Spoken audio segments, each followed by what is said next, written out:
اعوذ باللہ من الشیطان الرجیم بسم اللہ الرحمن الرحیم۔ میں سورہ الحجرات کا مطالعہ اور اس پر اسٹڈی سرکل کر رہے ہیں۔ اس کا پہلا رکوع ہم مکمل کر چکے ہیں 2 نشستوں میں، اور اس میں مختلف نکات پر کافی سیر حاصل، گفتگو بھی ہوئی اور ہم نے اس کو انڈرسٹینڈ بھی کیا ہے الحمدللہ۔ آج انشاءاللہ اس کا جو دوسرا رکوع ہے وہ انشاءاللہ ہم شروع کریں گے سورہ الحجرات کا۔ میں درخواست کروں گا حسن قریشی بھائی سے کہ تلاوت اور ترجمے سے آغاز فرمائیے۔ اعوذ باللہ من الشیطان الرجیم، بسم اللہ الرحمن الرحیم۔ يا أيها الذين آمنوا لا يسخر قوم من قوم عسى أن يكونوا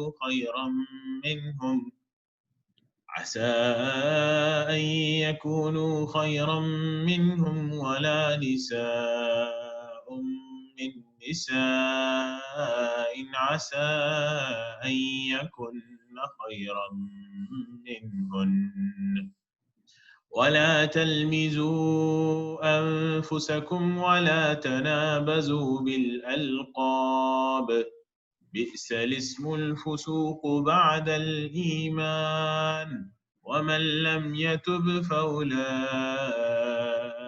هم الظالمون۔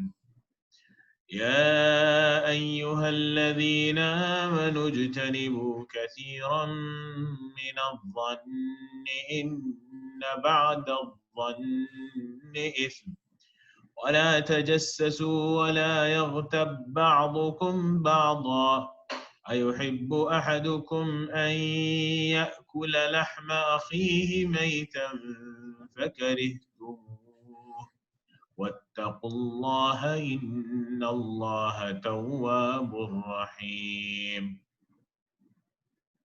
يا أيها الناس إنا خلقناكم من ذكر وأنثى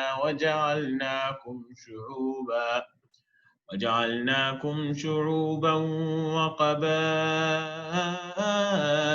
لتعارفوا إن أكرمكم عند الله أتقاكم إن الله عليم خبير۔ قالت الأعراب آمنا قل لم تؤمنوا ولكن قولوا أسلمنا ولما يدخل الإيمان في قلوبكم وإن تطيعوا الله ورسوله لا يلتكم من أعمالكم شيئا إن الله غفور رحيم۔ إنما المؤمنون الذين آمنوا بالله ورسوله ثم لم يرتابوا وجاهدوا بأموالهم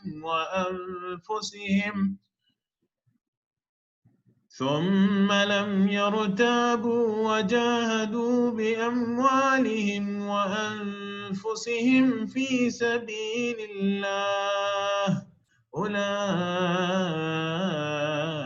هم الصادقون۔ قل أتعلمون الله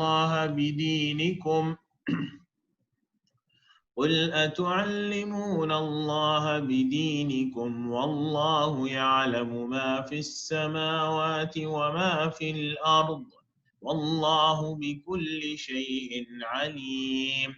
يمنون عليك أن أسلموا قل لا تمنوا علي إسلامكم بل الله يمن عليكم أن هداكم للإيمان إن كنتم صادقين إن الله يعلم غيب السماوات والأرض والله بصير بما تعملون۔ صدق اللہ العظیم۔ ترجمہ: اے لوگوں جو ایمان لائے ہو، نہ مرد دوسرے مردوں کا مذاق اڑائیں، ہو سکتا ہے کہ وہ ان سے بہتر ہوں، اور نہ عورتیں دوسری عورتوں کا مذاق اڑائیں، ہو سکتا ہے کہ وہ ان سے بہتر ہوں۔ آپس میں ایک دوسرے پر طعن نہ کرو اور نہ ایک دوسرے کو برے القاب سے یاد کرو۔ ایمان لانے کے بعد فسق میں نام پیدا کرنا بہت بری بات ہے۔ جو لوگ اس روش سے باز نہ آئیں وہی ظالم ہے۔ اے لوگو جو ایمان لائے ہو، بہت گمان کرنے سے پرہیز کرو۔ اے لوگو جو ایمان لائے ہو، بہت گمان کرنے سے پرہیز کرو کہ بعض گمان گناہ ہوتے ہیں۔ تجسس نہ کرو اور تم میں سے کوئی کسی کی غیبت نہ کرے۔ کیا تمہارے اندر کوئی ایسا ہے جو اپنے مرے ہوئے بھائی کا گوشت کھانا پسند کرے گا؟ دیکھو تم خود اس سے گھن کھاتے ہو۔ اللہ سے ڈرو، اللہ بڑا توبہ قبول کرنے والا اور رحیم ہے۔ لوگوں، ہم نے تم کو ایک مرد اور ایک عورت سے پیدا کیا اور پھر تمہاری قومیں اور برادریاں بنائیں تاکہ تم ایک دوسرے کو پہچانو۔ در حقیقت اللہ کے نزدیک تم میں سب سے زیادہ عزت والا وہ ہے جو تمہارے اندر سب سے زیادہ پرہیزگار ہے۔ یقیناً اللہ سب کچھ جاننے والا اور باخبر ہے۔ یہ بدوی کہتے ہیں کہ ہم ایمان لائے۔ ان سے کہو تم ایمان نہیں لائے، بلکہ یوں کہو کہ ہم مطیع ہو گئے۔ ایمان ابھی تمہارے دلوں میں داخل نہیں ہوا ہے۔ اگر تم اللہ اور اس کے رسول کی فرما برداری اختیار کر لو تو وہ تمہارے اعمال کے اجر میں کوئی کمی نہ کرے گا۔ یقیناً اللہ بڑا درگزر کرنے والا اور رحیم ہے۔ حقیقت میں تو مومن وہ ہے جو اللہ اور اس کے رسول پر ایمان لائے، پھر انہوں نے کوئی شک نہ کیا اور اپنی جانوں اور مالوں سے اللہ کی راہ میں جہاد کیا، وہی سچے لوگ ہیں۔ اے نبی صلی اللہ علیہ وسلم، مدعیان ایمان سے کہو کیا تم اللہ کو اپنے دین کی اطلاع دے رہے ہو، حالانکہ اللہ زمین اور آسمانوں کی ہر چیز کو جانتا ہے اور وہ ہر شے کا علم رکھتا ہے۔ یہ لوگ تم پر احسان جتاتے ہیں کہ انہوں نے اسلام قبول کر لیا ہے۔ ان سے کہو اپنے اسلام کا احسان مجھ پر نہ رکھو، بلکہ اللہ تم پر اپنا احسان رکھتا ہے کہ اس نے تمہیں ایمان کی ہدایت دی۔ اگر تم واقعی اپنے دعوی ایمان میں سچے ہو، اللہ زمین اور آسمانوں کی ہر پوشیدہ چیز کا علم رکھتا ہے اور جو کچھ تم کرتے ہو وہ سب اس کی نگاہ میں ہے۔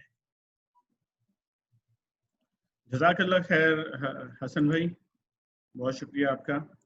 اب ہم انشاءاللہ جو ہے اس پر مطالعے کا آغاز کریں گے، اور آغاز کے لیے میں رفیق بھائی سے درخواست کروں گا کہ آپ جو ہے وہ آغاز فرمائیے۔ یہ حاشیہ 19 آیت پڑھیں گے اور پھر حاشیہ آپ پڑھیں گے یہاں سے انشاءاللہ۔ بسم اللہ الرحمن الرحیم۔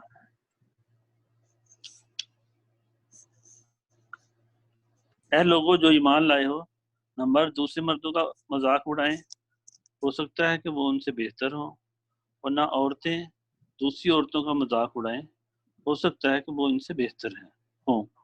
حاشیہ نمبر 19۔ پچھلی 2 آیاتوں میں مسلمانوں کی باہمی لڑائی کے متعلق ضروری ہدایات دینے کے بعد اہل ایمان کو یہ احساس دلایا گیا تھا کہ دین کے مقدس ترین رشتے کی بنا پر وہ ایک دوسرے کے بھائی ہیں، اور ان کو خدا سے ڈرتے ہوئے اپنے آپس کے تعلقات کو درست رکھنے کی کوشش کرنی چاہیے۔ اب آگے کی 2 آیتوں میں ان بڑی بڑی برائیوں کے سدباب کا حکم دیا جا رہا ہے جو بالعموم ایک معاشرے میں لوگوں کے باہمی تعلقات کو خراب کرتی ہیں۔ ایک دوسرے کی عزت پر حملہ، ایک دوسرے کی دل آزاری، اور ایک دوسرے سے بدگمانی، اور ایک دوسرے کے عیوب کا تجسس۔ تحقیق یہی وہ اسباب ہیں جن سے آپس کی عداوتیں پیدا ہوتی ہیں، اور پھر دوسرے اسباب کے ساتھ مل کر ان سے بڑے بڑے فتنے رونما ہوتے ہیں۔ اس سلسلے میں جو احکام آگے کی آیتوں میں دیے گئے ہیں اور ان کی جو تشریحات احادیث میں ملتی ہیں، ان کی بنا پر ایک مفصل قانون حقیق عزت مرتب کیا جا سکتا ہے۔ مغربی قوانین حقیق عزت اس معاملے میں اتنے ناقص ہیں کہ ایک شخص ان کے تحت دعویٰ کر کے اپنی عزت کچھ اور کھو آتا ہے۔ اسلامی قانون میں اس کے برعکس ہر شخص کی ایک بنیادی عزت کا قائل ہے، جس پر حملہ کرنے کا کسی کو حق نہیں ہے، قطع نظر اس سے کہ حملہ واقعیت پر مبنی ہو یا نہ ہو، اور جس پر حملہ کیا گیا ہے اس کی کوئی حیثیت عرفی ہو یا نہ ہو، مجرد یہ بات کہ ایک آدمی دوسرے آدمی کی تذلیل کی ہے اسے مجرم بنا دینے کے لیے کافی ہے، الا یہ کہ اس تذلیل کا کوئی شرعی جواز ثابت کر دیا جائے۔ جی 20 آپ پڑھ چکے ہیں، اسی میں 20 بھی پڑھ دیں، کنٹینیو کریں۔ اصل یہ 20 میں پڑھ چکا ہوں، یہ پھر یہ 90 تو پچھلی والی آیت نہیں تھی جی کل والی؟ اسی جو آپ نے آیت پڑھی تھی اس کے دو، وہ اس کے آغاز کی وہ تھی تشریح تھی، اب اس کے اختتام کی تشریح آ رہی ہے، یہ پڑھ لیجیے آپ۔ تو 20 نمبر پڑھ لیتے ہیں۔ جی جی حاشیہ نمبر 20، مذاق اڑانے سے مراد محض زبان ہی سے کسی کا مذاق نہیں، کسی کا مذاق اڑانا نہیں ہے، بلکہ کسی کی نقل اتارنا، اس کی طرف اشارے کرنا، اس کی بات پر یا اس کے کام پر یا اس کی صورت یا اس کے لباس پر ہنسنا یا اس کے کسی نقص یا عیب کی طرف لوگوں کو اس طرح توجہ دلانا کہ دوسرے اس پر ہنسے، یہ سب بھی مذاق اڑانے میں داخل ہیں۔ اصل ممانعت جس چیز کی ہے وہ یہ ہے کہ ایک شخص دوسرے شخص کی کسی نہ کسی طور پر تضحیق کرے، کیونکہ اس تضحیق میں لازماً اپنی بڑائی اور دوسرے کی تذلیل و تحقیر کے جذبات کارفرما ہوتے ہیں جو اخلاقاً سخت معیوب ہیں، اور مزید برآں اس سے دوسرے شخص کی دل آزاری بھی ہوتی ہے جس سے معاشرے میں فساد رونما ہوتا ہے۔ اس بنا پر اس فعل کو حرام کیا گیا ہے۔ مردوں اور عورتوں کا الگ الگ ذکر کرنے کا مطلب یہ نہیں ہے کہ مردوں کے لیے عورتوں کا مذاق اڑانا یا عورتوں کے لیے مردوں کا مذاق اڑانا جائز ہے۔ دراصل جس وجہ سے یہ دونوں کا ذکر الگ الگ کیا گیا ہے وہ یہ ہے کہ اسلام سرے سے مخلوط سوسائٹی کا قائل نہیں ہے۔ ایک دوسرے کی تضحیق عموماً بے تکلف مجلسوں میں ہوا کرتی ہے، اور اسلام میں یہ گنجائش رکھی ہی نہیں گئی ہے کہ غیر محرم مرد اور عورتیں کسی مجلس میں جمع ہو کر آپس میں ہنسی مذاق کریں۔ اس لیے اس بات کو ایک مسلم معاشرے میں قابل تصور نہیں سمجھا گیا ہے کہ ایک مجلس میں مرد کسی عورت کا مذاق اڑائیں یا عورتیں کسی مرد کا مذاق اڑائیں۔ آپس میں ایک دوسرے پر تان نہ کرو۔ اصل میں لفظ یہ کون سا یہ جی لمز استعمال ہوا ہے جس کے اندر تان و تشنیع کے علاوہ متعدد دوسرے مفہومات بھی شامل ہیں، مثلا چوٹے کرنا، پھپتیاں کسنا، الزام دھرنا، اعتراض جڑنا، عیب چینی کرنا اور کھلکھلایا زیر لب یا اشاروں سے کسی کو نشانہ ملامت بنانا۔ یہ سب افعال بھی چونکہ آپس کے تعلقات کو بگاڑتے اور معاشرے میں فساد برپا کرتے ہیں اس لیے ان کو حرام کیا گیا ہے۔ کلام الہی کی بلاغت یہ ہے کہ ایک دوسرے پر تان نہ کرو، کہنے کی بجائے اپنے اوپر تان نہ کرو کہ الفاظ استعمال فرمائے گئے ہیں جن سے خود بخود یہ مترشح ہوتی ہے کہ دوسروں پر زبان میں تان دراز کرنے والا دراصل خود اپنے آپ کو متون کرتا ہے۔ ظاہر بات ہے کہ کسی شخص کی زبان دوسرے کے خلاف بدگوئی کے لیے اس وقت تک نہیں کھلتی جب تک اس کے دل میں برے جذبات کا لابا خوب پک کر پھوٹ پڑنے کے لیے تیار نہ ہو گیا۔ اس طرح ان جذبات کی پرورش کرنے والا دوسروں سے پہلے اپنے نفس کی تو بدی کا آشیانہ بنا چکتا ہے، پھر جب وہ دوسروں پر چوٹ کرتا ہے تو اس کے معنی یہ ہے کہ وہ خود اپنے اوپر چوٹیں کرنے کے لیے دوسروں کو دعوت دے رہا ہے۔ یہ الگ بات ہے کہ کوئی اپنی شرافت کی بنا پر اس کے حملے کو ٹال جائے، مگر اس نے تو اپنی طرف سے یہ دروازہ کھول ہی دیا ہے کہ وہ شخص بھی اس پر حملہ آور ہو جس کو اس نے اپنی زبان کے تیروں کا ہاتھ بنایا ہے۔ جزاک اللہ خیر رفیق بھائی، آپ یہاں پہ جو ہے وہ رک جائیے گا۔ حفیظ بھائی آپ شروع کیجیے یہاں سے۔ جی، اور نہ ایک دوسرے کو برے القاب سے یاد کرو۔ حاشیہ نمبر 22۔ اس حکم کا منشا یہ ہے کہ کسی شخص کو ایسے نام سے نہ پکارا جائے یا ایسا لقب نہ دیا جائے جو اس کو ناگوار ہو اور جس سے اس کی